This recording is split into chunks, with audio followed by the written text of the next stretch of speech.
बिस्मिल्लाहिर्रहमानिर्रहीम। अस्सलाम वालेकुम। उम्मीद करती हूँ आप सब खैरियत से होंगे। अल्लाह ताला आपको और आपके घर वालों को हमेशा खैर व आफियत से रखे। आज हम बात करते हैं आदम अलैहिस्सलाम के बारे में। अल्लाह ताला फरमाते हैं, और मैंने जिन्नों और इंसानों को अपनी इबादत के लिए पैदा किया।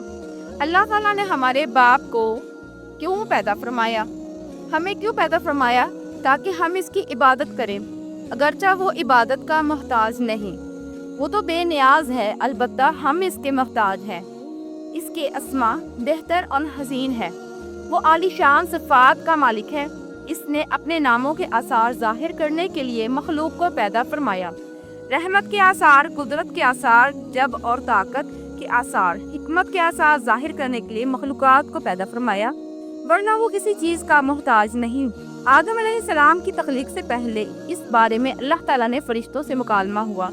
अल्लाह ताला ने फरमाया, और जब तेरे रब ने फरिश्तों से कहा कि मैं ज़मीन में एक खलीफा बनाने वाला हूँ। खलीफा से मुराद है नायब, और ये कि इसकी नस्ल में से हर एक दूसरे का खलीफा होगा। जबकि सैयदना अबू बकर सदीक रज़ियल्लाहु ताला अन्हा नबी अकरम सल्लल्लाहु अलैहि वसल्लम के खलीफा हुए, सो अल्लाह ने एक खलीफा बनाने का इरादा फरमाया जो ज़मीन में हुकूमत करे और इसको आबाद करे। अल्लाह ताला ने तुम्हें ज़मीन से पैदा किया और इसने इस ज़मीन में तुम्हें बसाया है। अल्लाह ताला का इरादा हुआ कि ज़मीन को आबाद करवाए, जबकि जिन इसके काबिल नहीं थे, क्योंकि इनमें इस कदर अकल और दानिश नहीं थी कि ज़मीन को पुर रौनक और सब्ज़ व शादाब रख सकें। उलमा जन्नात के बारे में कहते हैं, इनका सबसे बड़ा अक्लमंद जिन इंसानों के 10 साल बच्चे के बराबर अकल रखता है। इसलिए ज़मीन को आबाद करने की सलाहियत अल्लाह ताला ने इंसान को बख्शी है। अल्लाह ने इंसान को बेहतरीन ढांचे और हसीन तरीन शक्ल व सूरत से नवाजा, फिर अपनी रूह इसमें फूंकी। फरिश्तों ने इससे सवाल किया, ऐसी मखलूक को क्यों पैदा करता है जो ज़मीन में फसाद करे और खून बहाए? और हम तो तेरी तस्दीक व सना बयान करते हैं, पाकी बयान करते हैं। इसके जवाब में अल्लाह ने फरमाया, जो मैं जानता हूँ तुम नहीं जानते।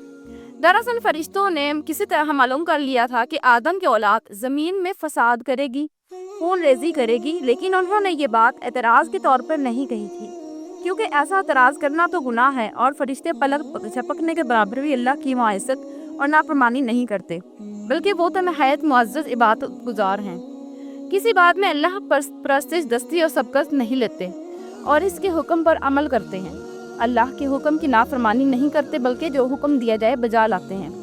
इसीलिए फरिश्तों को ये पूछना वजाहत तलबी के लिए था। वो तो इंसान के पैदा करने की वजह पूछ रहे थे। वो ज़मीन में जिन्नात के आमाल और करतूतों का मुशाहिदा कर चुके थे। यानी अल्लाह ताला ने इन्हें पैदा करके इख्तियार दिया तो वो फितना, फसाद और फस्क व फजूर में मुब्तला हो गए, और अब एक और मखलूक ज़मीन में बसाई जा रही थी। तो इस बात का इम्कान था कि ये मखलूक भी इनके नक्श कदम पर चले। इसलिए फरिश्तों ने ताज्जुब और हैरत की बिना पर यह सवाल किया, और पूछने का मकसद ये था कि क्या ये भी जिनों की तरह होंगे। इसी तरह इन्हें यह भी खदशा लाहिक हुआ कि शायद इनसे अल्लाह की इबादत में कोई कोताही या कमी वाक़या हुई है, जिसकी वजह से अल्लाह को नई मखलूक पैदा करनी पड़ी। इसीलिए इनकी बात में ये भी था कि हम तेरी सना बयान करते हैं। बहरहाल इनके सिवा के सवाल के दो मकसद थे। क्या ये जिनों की तरह फसाद करने वाली कौन है कि हमसे तेरी इबादत में कोई कोताही हुई? इस पर अल्लाह ताला ने फरमाया, जो मैं जानता हूँ वो तुम नहीं जानते। इस मौके पर फरिश्तों के ज़हन में एक और बात भी आई। वह आपस में कहने लगी कि अल्लाह ताला जो भी मखलूक पैदा करेगा वो हमसे ज़्यादा मुअज़्ज़ज़ और आलिम नहीं हो सकती। यानी जब फरिश्ते ने बाकी मखलूक़ात का जायज़ा लिया, मसलन आसमान, ज़मीन, पहाड़, जिम, चौपाइयाँ वगैरह का, तो उन्होंने सोचा ये हमसे ज़्यादा मर्तबे वाले नहीं हैं, लिहाजा ये मखलूक भी पैदा हो रही है तो ये हमसे ज़्यादा मर्तबा नहीं रखती। ये हमारा ख़ास मुकाम है कि अल्लाह की तस्बीह में मसरूफ़ हैं, कुफ्र से महफूज हैं, हर हुक्म बजा लाते हैं, अल्लाह के तमाम अहकामात पूरे करते हैं। आसमान और ज़मीन में इसका हुक्म नाफिज करते हैं, और अल्लाह के नज़दीक हम सबसे ज़्यादा शर्फ वाले हैं। लिहाजा अगर ये नई मखलूक इंसान भी पैदा हो जाए तो क्या हुआ, हमसे ज़्यादा मुअज़्ज़ज़ और इनके वाली तो नहीं हो सकती। बहरहाल जब अल्लाह ताला ने आदम को पैदा किया तो ज़मीन की मिट्टी लाने का हुक्म फरमाया। चुनाचा अल्लाह ताला के पास मिट्टी लाई गई। इमाम तिरमिज़ी, इब्न हब्बान, इमाम अहमद रहमतुल्लाह अलैह ने एक हदीस बयान की जिसके अल्फाज कुछ यूँ हैं, اللہ ताला ने आदम अलैहिस्सलाम को मिट्टी की एक मिट्टी मुठ से पैदा फरमाया। इस मिट्टी को अल्लाह ताला ने पूरी ज़मीन से उठाया था। यही वजह है कि आदम की औलाद ज़मीन के लिहाज से ही ज़हूर पजीर हुई, यानी सुर्ख रंग के हैं तो बाज़ स्याह और बाज़ सफ़ेद हैं तो कुछ इनके दरमियान में हैं, बाज़ नेक हैं, बाज़ कबीर हैं और कुछ पाकीज़ा किस्म के हैं। इंसान की तख्लीक मिट्टी से शुरू हुई। इस मिट्टी को पानी से तर किया गया तो ये तीन बन गई। इसी वजह से कुरान मजीद की बाज़ आयात में तुराब का लफ्ज़ आया है। ए तराब खुश मिट्टी को कहते हैं, और बाज़ आयात में तीन का लफ्ज़ आया है, तीन दर और भीगी मिट्टी को कहते हैं। अल्लाह ताला फरमाते हैं यानी आदम को तराब से पैदा किया गया। मिट्टी की आम हालत को तराब कहते हैं। और फरमाया जब आपके रब ने फरिश्तों से कहा कि मैं मिट्टी से बशर को पैदा करने वाला हूँ, जब इस मिट्टी को पानी से भिगोया गया तो वो लेसदार होना शुरू हो गई। इसलिए अल्लाह ताला ने फरमाया हमने इंसान को लेसदार और चिपकने वाली मिट्टी से पैदा किया। फिर अल्लाह ताला ने अपने मुबारक हाथों से इंसान का ढांचा तैयार किया। अल्लाह ने फरमाया मैंने अपने दोनों हाथों से पैदा किया है। अल्लाह ताला ने इंसान की खलकत फरिश्तों को सुपुर्द ना की, बल्कि वो दूसरे तख्लीक के मराहल से गुजरा और अपने हाथों से इसकी तस्वीर कशी की।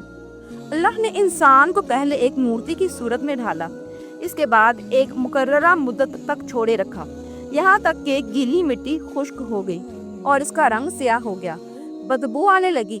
फिर वो खनखनाती मिट्टी में बदल गई और आखिरकार आग पर पकी हुई मिट्टी यानी फखार ठीकरी की सूरत तैयार कर गई, जैसे मटके वगैरह तैयार किए जाते हैं। स्याह मिट्टी को हमा कहते हैं और बदबूदार को मसनून कहते हैं, और गुन कर बोलने वाली मिट्टी को साल कहते हैं, और ठीकरी की तरह मिट्टी को अल-फखार कहते हैं। मुख्तलिफ आयात में ये अल्फाज वारद हुए हैं, हमने तुम्हें पैदा किया और फिर हम ही ने तुम्हारी सूरत बनाई, और यकीनन हमने इंसान को खनखना दी, खुश्क मिट्टी से पैदा किया जो कि बदबूदार और स्याह गारे से खुश्क हुई। अल्लाह ने इंसान को खनखनाती मिट्टी से पैदा किया जो कि ठीकरी की तरह थी। इन तमाम आयात करीमा में कोई नाकस तारस और इख्तिलाफ नहीं है, इसलिए कि इनके मुख्तलिफ आयात में इंसान को इसकी तख्लीक के मुख्तलिफ मराहल की याद दहानी कराई गई है। खुलासा करान ये हुआ कि तख्लीक के अमल का पहला मरहला तुराब था, यानी आम हालत वाली खुश्क मिट्टी, फिर तीन यानी भिगोई हुई मिट्टी, फिर लेसदार मिट्टी यानी सलसाल, फिर टीकरी की तरह मिट्टी यानी फखार। और ये काम जुमा की आखिरी घड़ी में किया गया, और ये दिन अल्लाह के लिहाज से शुमार होने वाले दिनों में से हमारे दिनों की तरह न था। हमारे और अल्लाह के दिन मुख्तलिफ हैं। तख्लीकी आदम दरअसल अल्लाह का करिश्मा है, इंसानों को एक सूरत अता की गई। इस मरहले का तज़किरा बुखारी और मसनद अहमद की एक रवायत में है। अल्लाह ने आदम को पैदा किया और इनका कदम 60 हाथ 60 मीटर लंबा था। तमाम जन्नती लोग इस कदर आज़म के साथ जन्नत में दाखिल होंगे, और इस वक्त से लेकर आज तक मखलूक का कद कम होता चला आ रहा है। बाद वाले लोग गुज़श्ता ज़माने के लोगों से हमेशा छोटे कद के हुए चले आ रहे हैं। आज बहरहाल सबसे पहले और सबसे लंबे इंसान आदम अलैहिस्सलाम थे। इमाम अहमद ने मुनफरद तौर पर एक रवायत बयान की है। इसमें रसूल अकरम सल्लल्लाहु अलैहि वसल्लम ने आदम अलैहिस्सलाम की लंबाई 60 हाथ यानी 60 मीटर और चौड़ाई 7 हाथ बयान फरमाई। सुभान अल्लाह, सैयदना आदम किस कदर अजीम और मखलूक थे। सही मुस्लिम और मसनद अहमद की रवायत में है कि अल्लाह ने आदम को पैदा किया तो इसे अपनी मंशा के मुताबिक कुछ अरसा ढांचे की सूरत में छोड़े रखा। इब्लीस इसके इर्द गिर्द चक्कर लगाने लगा। इसने देखा कि वो पेट वाला है। वो समझ गया कि ये मखलूक अपने आप पर कंट्रोल नहीं कर सकेगी। इस हदीस से मालूम होता है कि इंसानों की तरह जिन्नात का पेट नहीं है, सिर्फ इंसान ऐसा है जिसका अंदर हिस्सा खोखला है। बहरहाल अल्लाह ने इंसान को इस शक्ल सूरत में पैदा फरमाया। आदम 40 रातें मुजस्समे की सूरत में पड़े रहे, जिसमें मौजूद था लेकिन रूह नहीं थी। अहली सादा इस ढांचे को ठोकर लगाता तो जिस्म से ऐसी आवाज़ निकलती जैसे खाली मटके पर हाथ मारने से निकलती है। इसलिए अल्लाह ने भी फरमाया कि वो खनखनाती मिट्टी से पैदा किए गए। आदम अलैहिस्सलाम ने रूह डालने से पहले एक मर्तबा फरिश्तों का इनके पास से गुजर हुआ तो वो कुछ घबरा से गए। इब्लीस को तो बहुत ज़्यादा घबराहट का सामना करना पड़ा वो गुजरते हुए ठोकर मारता और कहता, तुझे किसी खास मकसद के लिए पैदा किया गया है। ये कहकर वो आदम के मुंह में दाखिल हो जाता और कमर के रास्ते बाहर आ जाता। वो फरिश्तों से मुखातिब होकर कहता कि इससे घबराने की कोई ज़रूरत नहीं।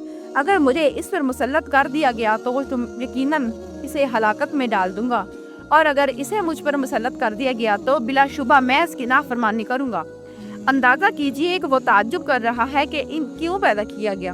इसकी आदम अलैहिस्सलाम से दुश्मनी किस कदर पुरानी है। गोया इब्तिदा ही से ये अदावत पर डट गया था।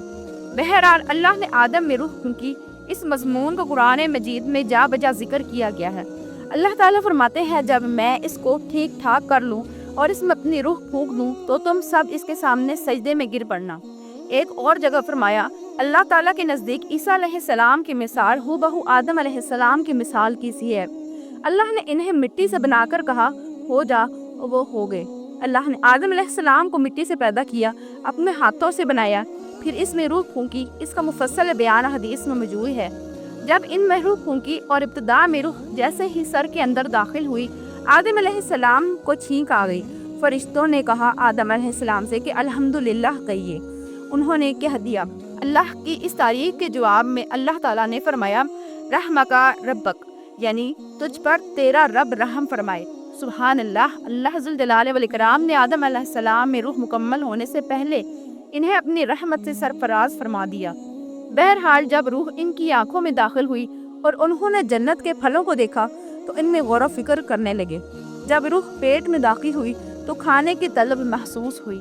अभी रूह टांगों तक ना पहुंची थी और खाने की ख्वाहिश पहले ही से महसूस होने लगी। इस जल्दबाजी और अजलत की वजह से अल्लाह ताला ने फरमाया, इंसान जल्दबाज मखलूक है। जब आदम अलैहिस्सलाम को पैदा कर दिया गया तो अल्लाह ताला ने इनकी पुश्त पर हाथ फेरा। हाथ फेरते ही इनकी पुश्त से क़यामत तक पैदा होने वाले इंसान बाहर निकल आए। आदम तक पैदा होने वाले इंसान बाहर निकल आई। आदम की तमाम औलाद इनके सामने जाहिर हो गई, और ये बात नहायत वजाहत और सराहत के साथ कुरान मजीद और हदीस मुबारका में मौजूद है।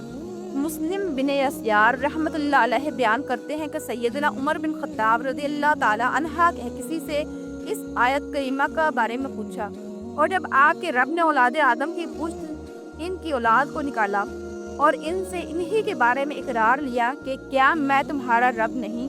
सब ने जवाब दिया, हाँ क्यों नहीं, हम सब गवाह बनते हैं, ताकि तुम लोग क़यामत के रोज़ यूँ ना कहो कि हम तो इससे महज बेखबर थे, या यूँ कहो कि पहले शिर्क तो हमारे बड़ों ने किया और हम इनके बाद इनकी नस्ल में से हुए, लिहाजा किया तो इन गलत राह वालों के फाल पर हम हलाकत में डालेगा।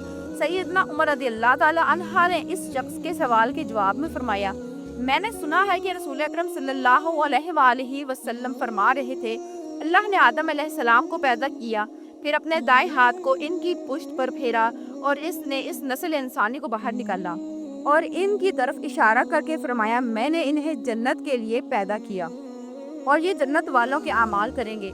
फिर अपने हाथ को दोबारा आदम अलैहिस्सलाम की पुश्त पर फेरा और इससे नस्ल इंसानी को बाहर निकाला और इनकी तरफ इशारा करके फरमाया कि मैंने इन्हें आग के लिए पैदा किया है और ये आग वालों के आमाल करेंगे। इस पर एक शख्स ने नबी करीम सल्लल्लाहु अलैहि वसल्लम से सवाल किया, ए अल्लाह के रसूल करीम सल्लल्लाहु अलैहि वसल्लम, तो फिर हमारे अमाल किस हिसाब में शुमार होंगे? आपने जवाब में फरमाया, अल्लाह ताला जब किसी बंदे को जन्नत के लिए पैदा करता है तो वो इस जन्नत वालों के काम करवाता है, हत्ता कि जन्नत वाले अमाल में से ही किसी अमल पर इसकी मौत से सामना होता है। इस वजह से अल्लाह इसे जन्नत में दाखिल करता है, और जब अल्लाह किसी बंदे को आग के लिए पैदा करता है तो वो इसे आग वाले अमाल पर लगा देता है, यहाँ तक कि वो आग वाले अमाल में से किसी अमल पर मरता है। इसकी वजह से अल्लाह इसे आग में दाखिल कर देता है। हर शख्स के लिए इस काम में आसानी पैदा कर दी जाती है जिसके लिए वो पैदा किया गया। लेकिन ये बात जहन में हर वक्त मौजूद रहनी चाहिए कि अल्लाह ने इंसान को इख्तियार दे रखा है कि वो अपनी और अकल और फिक्र की रोशनी में अल्लाह के अहकामात पर अमल पैरा होकर खुद को जन्नती बना ले, या अकल का दुरुस्त इस्तेमाल ना करते हुए शैतान का पट्टा गले में डाल ले और जहन्नम में जगह बना ले। ये तो अल्लाह ने इंसान को इख्तियार दे रखा है, इसकी मर्जी के जन्नत वाले अमाल करे या जहन्नम वाले। हर इंसान में दोनों तरफ किए जाने वाली ताकत सलाहियत मौजूद है। अल्लाह ने इंसान को मजबूर नहीं बनाया। البتہ ہر انسان کو جو بھی رویہ اختیار کرنا تھا اللہ کو اس کا علم تھا اور اس کا علم برحق ہے، قطعی اس میں کوئی غلطی نہیں ہو سکتی، اسی لیے اس نے اپنے علم کے مطابق تقدیر لکھ دی۔ اب ہم جو کچھ کرتے ہیں تقدیر سے مجبور ہو کر نہیں کرتے بلکہ اپنے اختیار سے کرتے ہیں، اور چونکہ تقدیر بھی اللہ کے حکم سے لکھی گئی اسی لیے اس میں بھی کوئی خطا واقع نہیں ہوتی۔ لہٰذا تقدیر کا مطلب یہ نہیں کہ انسان تقدیر کی بنا پر ہدایت مانے یا نہ مانے پر مجبور ہے، ایسی بات ختم نہیں۔ اور درست بات یہ ہے کہ تقدیر کا مسئلہ بہت زیادہ پیچیدہ ہے اور مشکل ترین مسائل میں سے ہے۔ میں یہاں اس کی تفسیر کا موقع نہیں۔ جب اللہ نے آدم علیہ السلام کو پیدا کر لیا اور اس میں اپنی روح پھونک دی تو فرشتوں کو حکم دیا کہ آدم کو سجدہ کرے۔ ابلیس ایک بہت ہی نیک اور بزرگ جن تھا، اس نے کبھی اللہ کی نافرمانی نہیں کی تھی، اسی بنا پر وہ بلند مرتبہ پا کر فرشتوں میں شامل ہو چکا تھا، لیکن فرشتوں کے جنس سے قطعاً نہیں تھا۔ اللہ نے اس اطاعت اور فرما برداری کا صلہ دیا تھا، اس کی عزت اور اکرام کرتے ہوئے آسمان میں بسایا تھا، لمحہ بھر کے لیے بھی اس نے اللہ کی نافرمانی نہیں کی تھی۔ اور پھر اللہ نے آدم کو سجدہ کرنے کا حکم دیا اور اس حکم کے مخاطب فرشتے اور ابلیس تھے۔ صرف فرشتوں نے حکم میں شامل تھے کیونکہ اللہ تعالیٰ فرماتے ہیں اور یقیناً ہم نے تمہیں پیدا کیا، پھر ہم ہی نے تمہاری صورت بنائی۔ پھر ہم نے فرشتوں سے کہا کہ آدم کو سجدہ کرو، تو سوائے ابلیس کے سبھی نے سجدہ کیا، وہ سجدہ نہ کرنے والوں میں شامل ہو گیا۔ اللہ تعالیٰ نے فرمایا تجھے کس چیز میں سجدے سے روک دیا جبکہ میرا حکم تیرے لیے بھی تھا؟ تو اس سے ثابت ہوا کہ حکم میں فرشتوں کے ساتھ ابلیس بھی شامل تھا، کیونکہ قرآن میں اس امر تک الفاظ ہے کہ اس کا مطلب ہے کہ میں نے تجھے حکم دیا تھا، اور پھر ابلیس نے جواب میں یہ نہیں کہا کہ تو نے مجھے حکم ہی نہیں دیا، بلکہ اس نے سجدہ نہ کرنے کی وجہ یہ بتائی کہ اس نے کہا کہ میں سجدہ کیوں کروں، میں اس سے بہتر ہوں، اس لیے کہ تم نے مجھے آگ سے پیدا کیا اور اسے مٹی سے۔ اللہ نے حکم دیا تو اس سے نیچے اتر جا۔ غرض جب ابلیس نے نافرمانی کی، سرکشی کی، تکبر کا مظاہرہ کیا تو اس وقت اللہ تعالیٰ اور اس کے درمیان مکالمہ ہوا۔ اللہ نے اس کی سرکشی دیکھ کر اسے سزا دیتے ہوئے فرمایا اس جنت سے اتر جا، تجھے کوئی حق حاصل نہیں کہ تو اس جنت میں رہ کر تکبر کرے۔ ابلیس نے جواب دیا کہ مجھے قیامت کے دن تک مہلت دے دیجیے، یعنی اتنی لمبی عمر دے دیجیے کہ میں قیامت کے دن تک زندہ رہوں، موت نہ آئے۔ اللہ نے فرمایا تجھے مہلت دے دی، لیکن ایک وقت مقرر تک۔ اور جب شیطان اس طرف سے مطمئن ہو گیا کہ اسے مہلت مل گئی ہے، تب اس نے کہا چونکہ تم نے مجھے گمراہ کر دیا، اس وجہ سے میں قسم کھاتا ہوں کہ میں نے انسانوں کی گمراہی کے لیے تیرے سیدھے راستے پر بیٹھ جاؤں گا، پھر ان کے آگے، ان کے پیچھے سے، ان کے دائیں سے، ان کے بائیں سے، ان کے پاس آؤں گا، اور آپ ان میں سے اکثر لوگوں کو شکر گزار نہیں پائیں گے۔ اللہ تعالیٰ نے شیطان کا رد کرتے ہوئے فرمایا یہاں سے ذلیل و خوار ہو کر نکل جا، میں ان میں سے جو شخص بھی تیرا حکم مانے گا میں ایسے تمام گناہوں سے جنت کو بھر دوں گا، جو انسان بھی تیرا پیروکار بنے گا وہ جہنم کا مستحق اور حقدار ٹھہرے گا۔ ایک اور مقام پر اللہ تعالیٰ فرماتے ہیں جب ہم نے فرشتوں کو حکم دیا کہ آدم کو سجدہ کرو تو ابلیس کے سوا سب سجدے میں گر گئے۔ اس نے کہا کہ میں اسے سجدہ کیوں کروں، جیسے تو نے اسے مٹی سے پیدا کیا، اچھا دیکھ لے اسے تو نے مجھ پر فضیلت دی، اور اگر مجھے بھی تو نے قیامت تک ڈھیل دی تو میں بھی سوائے چند لوگوں کی اس کی اولاد کو گمراہ کروں گا۔ اس پر اللہ نے فرمایا جا، ان میں سے جو بھی تیرا فرما بردار ہو جائے گا تو تم سب کی سزا جہنم ہے، جو پورا بدلہ ہے۔ ان میں سے تو جیسے اپنی آواز کے ساتھ بہکانا چاہتا ہے بہکا لے، اور ان پر اپنے سوارے اور پیادے چڑھا، یعنی اپنی گھوڑ سوار لشکر اور پیدل لشکر کو چڑھا لے، اور اپنا ہر داؤ، ہر ترکیب اور ہر اسلحہ استعمال کر لے، اور ان کے مالا اولاد میں بھی شرکت کر لے، اور تو انہیں دل بہلانے والے وعدے دے دے، یعنی ان کے برے اعمال بنا سنوار کر انہیں دکھا، اور غلط خواہشات، جنت، دوزخ اور دوبارہ زندہ نہ ہونے کے وعدے، اور ان سے شیطان کے جتنے بھی وعدے ہوتے ہیں سب کے سب سراسر فریب ہیں۔ یقیناً میرے سچے بندوں پر تیرا کوئی قابو اور غلبہ نہ ہوگا، تیرا رب کارسازی کرنے والا کافی ہے۔ اسی طرح بہت سی آیات میں پہلی معصیت الہی کا ذکر کیا گیا۔ سب سے پہلے نافرمان ابلیس سے ملعون تھا، وہ خبیث اللہ کے سامنے تکبر اور انا سے بھرپور جواب دیتا رہا، اسی وجہ سے اللہ نے اسے کافر کا لقب دے دیا۔ کافر اسے کہتے ہیں جو نعمت کا انکار کرے۔ اللہ نے اس پر اتنا فضل و کرم اور انعام و احسان کیا کہ مرتبے تک جا پہنچا دیا، لیکن اس نے اللہ کی اس نعمت کی قدر نہ کی، پرواہ نہ کی اور کفر کا راستہ اختیار کیا۔ سب سے پہلا گناہ تکبر تھا، اسی لیے علماء کرام فرماتے ہیں کہ تمام گناہوں کی جڑ تکبر اور غرور ہے۔ نبی کریم صلی اللہ علیہ وآلہ وسلم نے اپنی امت کو تکبر نہ کرنے کا سختی سے حکم فرمایا، کسی کی برائی و مال ہلاکت سے آگاہ فرمایا۔ آپ نے فرمایا اللہ اس شخص کی طرف رحمت سے دیکھے گا بھی نہیں جس نے تکبر کی بنا پر کپڑا ٹخنوں سے نیچے لٹکایا۔ اس کے علاوہ نبی صلی اللہ علیہ وآلہ وسلم نے تو متعلقہ فرما دیا کہ وہ شخص جنت میں داخل ہونے کے قابل نہیں جس کے دل میں ذرہ برابر بھی تکبر ہے۔ جو شخص اپنے کپڑے، اپنے مکان اور اپنے قبیلے پر فخر کرتا ہے اس سے اللہ کی رحمت اٹھ جاتی ہے۔ اس لیے نبی کریم صلی اللہ علیہ وآلہ وسلم نے جب اپنے صحابہ کرام کو دیکھا کہ یہ مہاجر صحابی انصار صحابہ کے خلاف اور انصار صحابی مہاجرین صحابہ کے خلاف آواز لگا رہے ہیں تو آپ نے فرمایا اس جاہلیت والی پکار کو چھوڑ دو۔ یہ برادری کی بنیاد پر لڑنا، بہم فخر کرنا برے نتائج کا ذریعہ ہے۔